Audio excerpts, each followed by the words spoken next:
El próximo 25 de mayo comenzará a aplicarse el nuevo Reglamento Europeo de Protección de Datos, GDPR por sus siglas en inglés, que cambiará a fondo muchas de las obligaciones que conocíamos hasta ahora sobre protección de datos.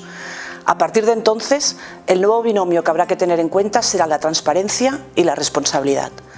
Para cumplir con esos principios, las compañías deberán empezar por conocer qué uso hacen de los datos de carácter personal y autoevaluarse para analizar si esos usos pueden comportar un riesgo para los derechos y libertades de las personas físicas. Más concretamente, vamos a tener que centrarnos en cómo identificar los tratamientos que realiza la organización, quién es el responsable, para qué finalidades los recabamos, con quién los compartimos o con qué base jurídica los tratamos, viendo a la vez qué impacto puede tener en la privacidad si tratamos más datos de los necesarios o si elaboramos perfiles de comportamiento o de hábitos de navegación o si los almacenamos en la nube, y cómo estamos informando a los usuarios, empleados o clientes de todos esos tratamientos y sus finalidades.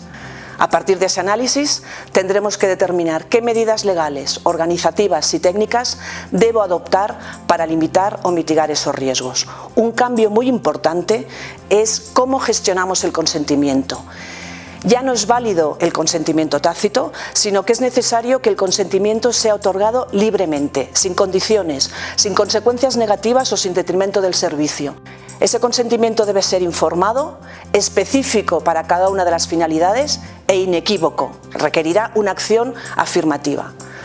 El reglamento, por tanto, obliga a que las compañías revisen y adecúen sus bases de datos y formularios de recogida de datos para todos y cada uno de esos tratamientos, incluidos los obtenidos con anterioridad a la entrada del nuevo reglamento, si estos no cumplen con esos nuevos requisitos. La normativa europea introduce también una nueva figura, la del delegado de protección de datos, que será obligatoria para los organismos públicos y empresas que realicen tratamientos de datos sensibles a gran escala o la elaboración de perfiles, observación y monitorización sistemática. Respecto a la evaluación de riesgo, que supone también un gran cambio de esta normativa, deberemos analizar si el tratamiento entraña un riesgo o no en la privacidad, y para ello será necesario realizar una evaluación inicial objetiva que analice el contexto, la naturaleza y la extensión del tratamiento. Si tras ese análisis deducimos que ese riesgo es alto, deberemos realizar una evaluación de impacto en la privacidad más completa, conocida como PIA. Esa autoevaluación formará parte del principio de responsabilidad proactiva que se exige a las organizaciones y de nuestra obligación de demostrar que hemos cumplido con las exigencias de la normativa. También tendremos la obligación de notificar a la Agencia Española de Protección de Datos en un plazo máximo de 72 horas los incidentes de seguridad que puedan comprometer datos de carácter personal. Y si el incidente de seguridad es probable que entrañe un alto riesgo para los derechos y libertades del afectado, habrá que advertirle también a él e informar de las medidas adoptadas para remediarlo. El régimen sancionador también se ha modificado y las multas por infracción de las obligaciones de este nuevo reglamento pueden llegar hasta el 4% del volumen total de nuestro negocio mundial, tomando como referencia las cifras del ejercicio financiero anterior, o alcanzar los 20 millones de euros si se trata de una persona física.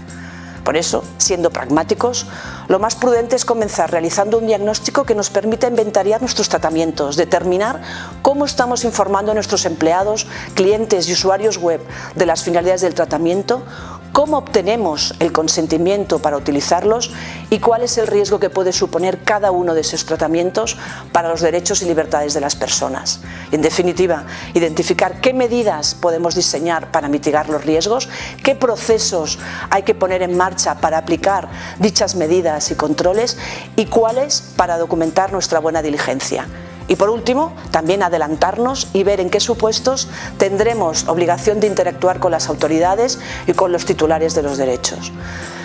A partir del 25 de mayo, por tanto, ya no bastará con un cumplimiento formal de una normativa, sino que debemos adecuar nuestros procesos, cambiar nuestra forma de gestionar los datos y, por supuesto, destinar esfuerzos, dedicación e inversión para abordar este cambio normativo.